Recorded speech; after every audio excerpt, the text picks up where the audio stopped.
ஓம் சாய்ராம், ஜெய் சாய்ராம். எல்லாரும் நல்லா இருக்கணும், எல்லாருக்கும் நல்லதே நடக்கணும். என் அன்பு குழந்தை, இன்னும் கொஞ்ச நேரத்தில் நீ சற்றும் எதிர்பாராத இடத்திலிருந்து உனக்கான ஒரு நல்ல தகவல் உன்னை வந்து சேரப்போகுது. ஆமேன் செல்லமே. ரொம்ப நாளா ஒரு விஷயம் நடக்கணும்னு என்கிட்ட துடிப்போட கேட்டுக்கிட்டு இருந்த. அது நடக்காமல் தள்ளி தள்ளி போகிறதால நம்பிக்கை இழந்து அதை பற்றி நினைப்பதையே நீ மறக்க முயற்சி செய்கிற. ஆனால் இப்போதுதான் அதை நடத்துவதற்கான நேரமும் காலமும் நெருங்கி வந்திருக்கு.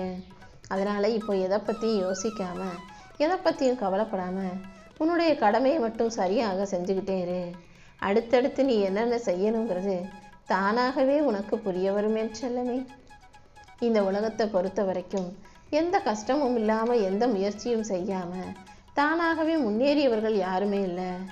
நீ உழைக்க தயாராக இருந்தீனா, முயற்சி செய்ய துடிப்போடு இருந்தீனா, இந்த சாயப்பாவே உனக்கு உதவி செஞ்சு உன் வாழ்க்கைக்கான முன்னேற்றத்தை அமைச்சு கொடுப்பேன். கருங்கல் சாதாரண கல்லை தான் செதுக்கி கடவுளை உருவாக்கி நீங்கள் தெய்வம்னு சொல்லி வழிபடுறீங்க. ஆனால் உங்களை நீங்களே ஏன் செதுக்கி கொண்டு உங்களுக்குள் இருக்கும் கடவுளை உணர மறுக்கிறீர்கள்? எல்லா மனிதர்களுக்குள்ளும் நான் நிறைஞ்சிருக்கேன். நீங்கள் உங்களை சரியாக வாழ ஆரம்பிச்சிங்கன்னா, உங்களை நீங்கள் சரியாக புரிஞ்சுக்கிட்டு வாழும்போது நான் உங்களுக்குள்ளே இருப்பது புரிய வரும். இந்த உலகத்தில் யாரும் யாருக்காகவும் பிறக்கவும் இல்லை, யாரும் மற்றவங்களுக்காக எதையும் செய்ய போகிறதும் இல்லை. அதனால் நீயாகவே மற்றவர்களை மனசில் தூக்கி சுமக்காதே. எதுவாக இருந்தாலும் கர்மா நினச்சிக்கிட்டு கடந்து போய்கிட்டே இருந்து விடியேன் செல்லவே. வெளியே இருக்கிற ஒரு சாதாரண சாம்பல் கோவிலுக்குள்ளே வந்துருச்சுன்னா விபூதியாக மாறிடுது. வெளியே எலுமிச்சம்பழம்னு சொல்கிற ஒரு பழம் கோயிலுக்குள்ளே வரும்போது கனின்னு ஒரு மரியாதையாக மதிப்பாக கூப்பிடப்படுது. வெளியே தண்ணீர் உள்ளே கோயிலுக்குள் தீர்த்தமாக சொல்லப்படுகிறது. வெளியே சாதம்னு சொன்ன சோறத்தான் கோயிலுக்குள்ளே பிரசாதம்னு சொல்லி எல்லாருக்கும் கொடுக்குறீங்க. ஆனால் மனுஷன் மட்டும் வெளியே எப்படி இருக்கானோ அதே போல தான் கோயிலுக்குள்ளே வந்து போனாலும் எந்த மாற்றமும் இல்லாமல் அப்படியே இருக்கிறீங்க. கோயிலுக்குள் வரக்கூடிய எல்லா விஷயங்களும் மதிப்பு மிக்கதாக மாறும் பட்சத்தில் மனிதன் மட்டும் ஏன் எப்படியுமே மாறாமல் அதே மாதிரி தவறானவனாகவே வாழணும்?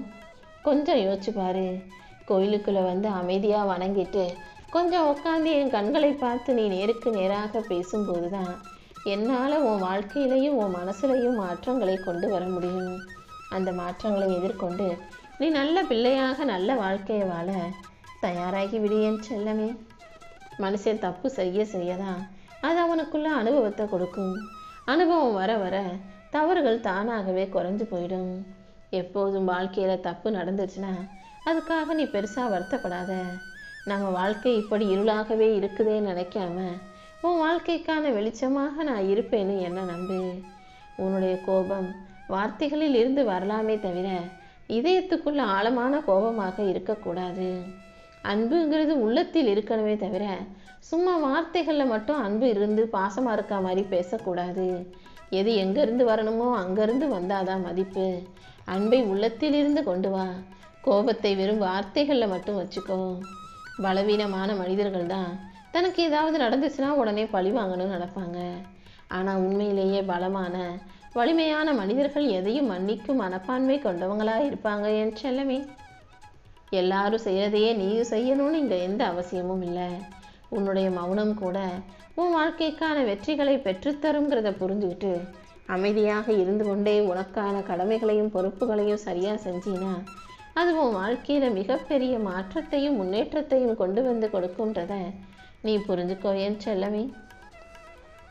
உண்மையாக நேர்மையாக வாழக்கூடிய உன்னை இந்த உலகம் ஓரங்கட்டுதேன்னு யோசிக்காத. வாழ்க்கையில் நீ மற்றவங்க மனசில் தான் ஓரமாக இருக்கே தவிர இந்த சாயப்பாவின் நெஞ்சில் நடுவில் நிற்க நல்லபடியாக நீ விட்டிருக்கிறாய் என் செல்லமே. எப்போதும் எல்லாருக்கும் உதவக்கூடிய, எல்லாருக்கும் நல்லதை நினைக்கக்கூடிய நல்ல பிள்ளையாக இருப்பதால் தான் உனக்கு உதவி செய்கிறதுக்கும் நீ எதிர்பார்த்த நல்ல விஷயங்களை நடத்தி கொடுப்பதற்காகவும் இந்த சாயப்பா உன்னை தேடி வந்திருக்கேன். அதிகாரத்தின் மூலமாக எதையுமே இங்கு சாதிக்க முடியாதுங்கிற உண்மையை புரிஞ்சுக்கிட்டு அன்பால் அனைத்தையும் சாதிக்க முடியும்னு சாதிச்சு ஜெயிச்சு நின்று காட்டு. காசு பணத்தை விட நல்ல உறவுகளை சேர்த்து வச்சினா மற்றது எல்லாம் தானாக உன்னை தேடி வரும். ஆனால் காசு பணத்தை மட்டுமே சேர்த்து வச்சினா மற்றது எல்லாமே உன்னை விட்டு விலகி போயிட்டு காசு பணம் மட்டும்தான் உன் கைகளில் இருக்கும் என் செல்லமே. கடவுளை பார்க்கல நீங்கள் நிறைய பேர் சொல்லிக்கிட்டு தெரியுறீங்க. உங்களுக்கு கஷ்டம் வரும்போதெல்லாம் நான் தானே மனித ரூபத்தில் வந்து உதவி செய்கிறேன். எப்போதும் நல்லா சிரித்து சந்தோஷமாக மகிழ்ச்சியாக இருக்கிறவங்க கூட சேர்ந்து உன் வாழ்க்கையில் நீ முயற்சி செய்யும்போது உன் வாழ்க்கையிலுக்கான மகிழ்ச்சியை அவர்கள் தானாகவே உனக்கு கொடுப்பார்கள். எந்த ஒரு மனிதன் நம்ம மகிழ்ச்சியாக இருக்கோம், சந்தோஷமாக இருக்கோம், நிம்மதியாக இருக்கோம்னு நினைக்கிறானோ அவன் மட்டுமே வாழ்க்கையில் மகிழ்ச்சியாக இருக்கான். மற்றபடி மனக்குறையோட அது சரியில்லை இது சரியில்லைன்னு குற்றம் சாட்டுபவர்கள் வாழ்க்கையில் மன நிம்மதி கிடையாது. உன்னை சுற்றி நல்ல மனிதர்கள் இருப்பதின் மிகப்பெரிய மதிப்பு அவர்களிடமிருந்து நீ எதையும் பெறுவதல்ல, அவர்களால் நீ சிறந்த நபராக மாறுவதுதான் அதற்குரிய மதிப்பாக இருக்கும். உன்னை சுற்றி பொறாமப்படுறவங்க இருப்பதும் உன்னை போட்டியாளனா நினைக்கக்கூடிய மனிதர்கள் இருப்பதும் ஆபத்து தான். ஏன்னா அவங்க எல்லாருமே உன்னை ஒரு போட்டியாக மட்டுமே பார்ப்பாங்க. நீ தான் அவங்களையெல்லாம் உன் குடும்பம் நண்பர்கள் நினச்சிக்கிட்டு இருக்க. இனிமேலாவது வாழ்க்கையில் எதை எப்படி செய்யணும்னு யோசிச்சு செய். பிரகாசித்துக்கிட்டே வாழ்க்கையை நீ சிரித்து கொண்டே மலர்ச்சியோட அழகாக வாழணும்னு நான் எதிர்பார்க்குறேன். உன் வளர்ச்சிங்கிறது உன்னை வெறுப்பவர்களின் கண்களுக்கு இருளாக தெரியட்டுமே செல்லமே. வாழ்க்கையில் ஜெயிக்கணும்னு முடிவெடுத்த உனக்கு கண்ணுக்கு தெரிய வேண்டியது காரணங்கள் தானே தவிர இலக்கு கிடையாது.